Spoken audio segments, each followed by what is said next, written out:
వాళ్ళ ఎన్డీఏ కూటమిలో భాగం. కానీ ఎన్డీఏ వ్యతిరేక పక్షం కదా వైఎస్ఆర్సీపీ.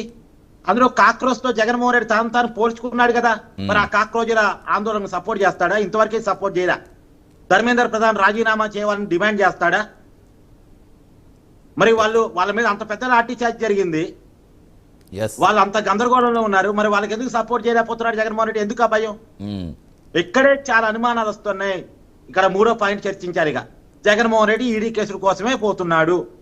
ఇప్పుడు మొదటి రెండిట్లో అనుమానాలు ఉన్నాయి కాబట్టి మూడో పాయింట్ చర్చించాల్సి వస్తుంది. జగన్మోహన్ రెడ్డి గారు బీజేపీ కట్టు బానిసలాగా ఉన్నాడు. మోడీ ప్రభుత్వాన్ని ఒక్క మాట అనలేడు, మోడీ ప్రభుత్వాన్ని క్వశ్చన్ చేయలేడు. మోడీ గారికి అదే వాళ్ళ కూటమిలో లేకపోయినప్పుడు కూడా ఇండైరెక్ట్ ఫ్రెండ్షిప్ లో ఎప్పటి నుంచో కొనసాగుతూ ఉన్నాడు. కట్టు బానిసలాగా వాళ్ళకున్నాడు. బాంఛం ద్వారా అని జీతం లేని బానిసలాగా జగన్మోహన్ రెడ్డి మోడీ గారి కోసం బీజేపీ కోసం పనిచేస్తున్నాడు. ఎందుకంటే జగన్మోహన్ రెడ్డి గారి మీద కేసులు ఉన్నాయి కాబట్టి. ఇప్పటి నుంచి కాదు, 2010-11 నుంచి కేసులు ఉన్నాయి. 42,000 అక్రమాస్తుల కేసులు, అవన్నీ పక్కకు పోయాయి. వైఎస్ వివేకానంద రెడ్డి గారి కేసు, ఆ కేసు విచారణ సరైన దశలో లేదు. ఎందుకంటే అక్కడ మేనేజ్ అయిపోతున్నాయి. ఆ మేనేజ్ కావడానికి ఇతను రాయల్ గా పనిచేస్తున్నాడు. ఇప్పుడంటే జగన్ బలం తగ్గింది, కానీ మొన్నటిదాకా 23 మంది ఎంపీలు కదా. ఆ 23 మంది ఎంపీలు కళ్ళు మూసుకొని బీజేపీ ఎక్కడ ఓటేయమంటే అక్కడ ఓటేసిన వాళ్ళే కదా. రాజ్యసభలో 11 మంది రాజ్యసభ సభ్యులు ఎక్కడ బీజేపీ ఎక్కడ ఓటేయమంటే అక్కడ వేసిన వాళ్ళే కదా. ఒక్కొక్క సమయంలో అయితే లోక్సభలో ఒకదానికి ఓటేస్తారు, రాజ్యసభలో ఇంకో రకంగా ఓటేస్తారు. లోక్సభలో ఒక వైఖరి ఉంటుంది వైసీపీకి, రాజ్యసభలో ఒక వైఖరి ఉంటుంది. ఇది కూడా మనం చూసాం, ఇలాంటిది కూడా మనం చూసాం.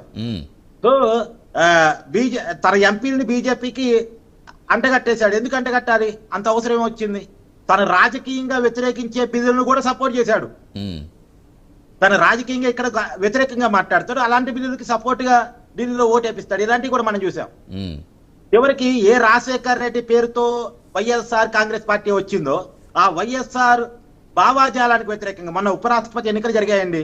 రాజశేఖర్ రెడ్డి భావాజాలానికి అనుకూలమైన వ్యక్తి మన తెలుగువాడు ఒకవైపు, రాజశేఖర్ రెడ్డి భావాజాలానికి డిఫరెంట్ గా ఆర్ఎస్ఎస్ భావాజాలంతో పెరిగినటువంటి తమిళనాడుకు సంబంధించినటువంటి అభ్యర్థి ఒకవైపు పోటీ చేస్తే ఎన్డీఏ అభ్యర్థికే సపోర్ట్ చేశారు తప్ప మా తండ్రి భావాజాలం కదా, మా భావాజాలం కదా అని చెప్పేసి మన తెలుగువాడికి సపోర్ట్ చేయలేదుగా.